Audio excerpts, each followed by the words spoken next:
আজকে inter Miami এবং ন্যাশভিলের ম্যাচে ইন্টার মায়ামি 3-1 গোলে জিতছে ম্যাচটা।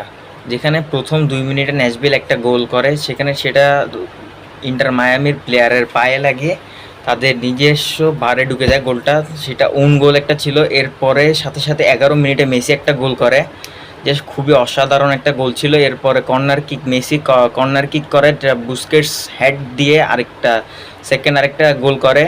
এরপর একটা গোল মেসি করে 81 মিনিটে তার প্লান্টিকের মাধ্যমে। মানে চিন্তা করেন আপনারা যে মেসি কিভাবে একটা টিম একবারে নিচে তলানিতে পড়েছিল, সেই টিমটারে কিভাবে মেসি আসার পরে এখন সবার উপরে অবস্থান করতেছে এই টিমটা।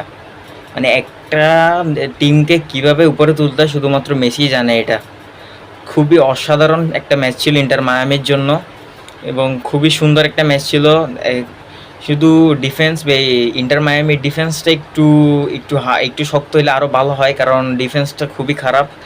এখন যারা এই ম্যাচটা দেখছেন তারা কমেন্টে জানাই দিবেন, এবং যারা আমার এটা আসলে প্রথম ভিডিও, জানি না কেমন হয়েছে, যদি ভালো লাগে তাও কমেন্টে জানাবেন। Thank you.